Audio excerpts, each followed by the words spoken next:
په کوم ورځ چې خلق رب العالمین ته ودرېږي نو نبی صلی الله علیه وسلم فرمایي یوم یقوم احدهم فی رشحه الى انصاف اذنیه. دا ورځ ده وایي چې سړی به پکې په خولو کې د غوږونو پورې ډوب ولاړې د غوږونو پورې. نبی صلی الله علیه وسلم هغه وفرمایل یو پیرې انکم تحشرون یوم القیامة حفاة عراة غرلا. تاسو به خلک جمع کېږي الله رب العالمین ته حفاة خپیاب لخپې به یې وایي عراة بربنډ به یې وایي غرلا ناسنت به یې وایي. تاسو به خپل الله ته پیش کېدلی شئ. اول تن چې هغه ته کپړې اغوستلی کېږي هغه ابراهیم علیه الصلاة والسلام وي. عائشہ صدیقہ رضی اللہ عنہ عرض کہ یا رسول اللہ الرجال والنساء سړي او ښځې ټول به د قشان بربنډ ولاړي.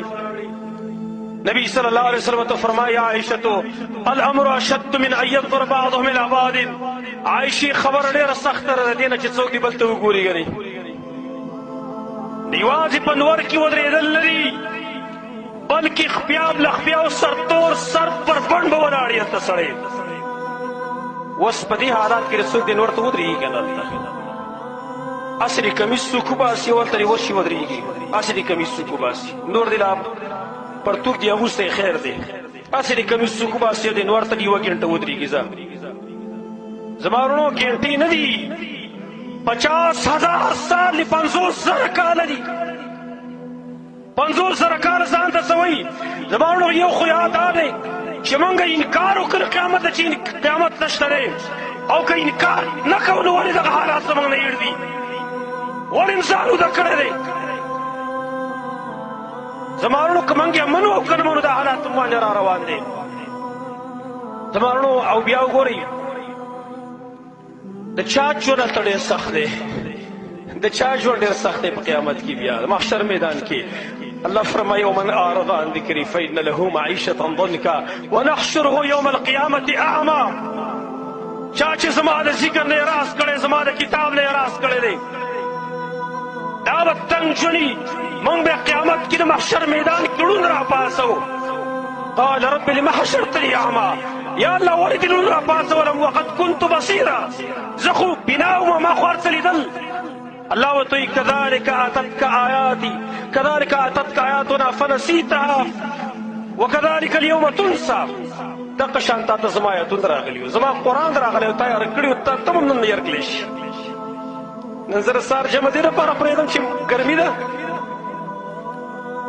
زما بېخوبي ده زه قرآن ته په دې وجه نه کښېنم چې یاره بېخوبي ده ګرمي ده هلته. زما وروڼو دا خو لږه بېخوبي ده چرته یوه ګنټه 2 ګنټې خو بېخوبي به څه وکړم لیکن د قیامت بېخوبي د هغې څه انتها نه ده معلومه دا یې خو بیا څه انتها نه ده معلومه. نو سړی په سخته کې بیا دومره یو حدیث کې راغلی دي چې جهنمیان به دومره ډېر وژاړي چې وایي که د هغې په اوښکو کې کښتۍ روانه کړلی شي نو هم به روانه شي او اوښکې به ختمې شي نو په اخره کې به بیا وینې را روانې شي د دې سترګو نه. دغه سختمان ولې دې وجه نه باید سلفو به ویل تهجد باره کې به هغې ویل موږ خو یو تهجد درکنار سهار مانځه ته څوک نه راپاڅېږي. سهار مانځه کې چې وګورې په حساب یو څو کسان ولاړي ټوله شپه به میچ ته شوګیر کړي د کرکټ میچ ته به یې شپه شوګیر کړي. سهار به زما د الله مسجد او د الله کور دا به خالي پروت دي او حی علی الصلاة حی علی الفلاح د هغې اعلان چې کېږي د هغې به څوک جواب نه ورکوي. نبای صرف ویل د تهجد باره کې ان قیام اللیل ایسر من شرب الصدید واکل الزقوم. ګوره یاد لرئ نن د شپې پاڅېدل اسان دي د دې نه چې په جهنم کې به سړی ویني زه به د زخمیانو اغس کي او زقوم ور هلته بیا خوري د هغې نه نن د شپې پاڅېدل الله ته اسان دي. ولې زما وروڼو نن دا لږه سخته به تېره کړو لږه سخته انشاءالله هلته بیا الله مو ته سولی راکړي.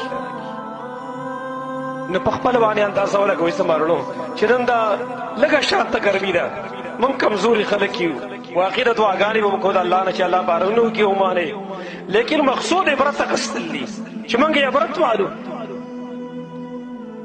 نبی صلی الله علیه وسلم بیا فرمایلی دي یو حدیث کې راغلی امام احمد مسند کې نقل کړی دی نبی صلی الله علیه وسلم شام طرف ته اشاره وکړه، شام طرف ته، هاونا تحشرون هاونا تحشرون هاونا تحشرون، دې طرف ته تاسو راجمع کېدلی شئ، ځکه شام زموږ د محشر میدان دی. او څنګه راجمع کېږي؟ رکبانا ومشاتا وعلى وجوهکم، څوک به په سورلو باندې سواری، څوک به پیاده رواني محشر میدان ته، څوک به په دې مخ باندې رواني، په مخونو باندې به رواني. تأتون یوم القیامة على افواهکم الفدام، تاسو به الله ته پیش کېدلی شي په ورځ د قیامت باندې، ستاسو خولې به بندې وي، خولې به بندې وي د خلکو.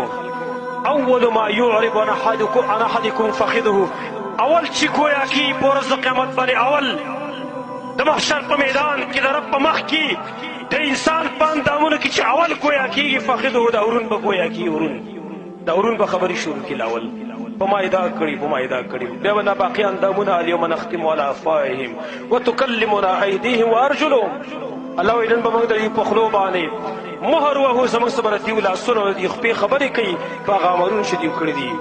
زما وروڼو، نن د جون جولای دا ګرمي موږ ته یاد ده، پکار ده چې په دې کې موږ د آخرت ګرمي ځان ته رایاد کړو. اوس د آخرت ګرمي خو سخت هم ده او ډېر هم ده، د دې دپاره اسباب خو شته که نه چې د هغې نه سړی ځان بچ کړي. نو نبي صلی الله علیه وسلم په یو حدیث کې اوه قسمه خلک ذکر کړی دی چې دا به د عرش د سوري د لاندې ناست دي، او بعضې حدیث کې نور راغلی دي. نو په ورځ د قیامت د عرش د سوري د لاندې چې دا به یخ سوری د رب العالمین عرش دی، د دې د لاندې به خوش قسمته خلک ناست دي. دا به څوک دا خوش قسمته خلک په ورځ د قیامت باندې چې د عرش د سوري د لاندې ناست دي او د دغه ګرمۍ نه بچي، دا به څوک ان شاء الله تعالی. د دې بیان به آینده جمعه کې وکړو چې کوم خلک وایي چې په ورځ د قیامت به د عرش د سوري د لاندې ناست دي. الله رب العالمین دې موږ د قیامت د ګرمۍ نه محفوظ وساتي.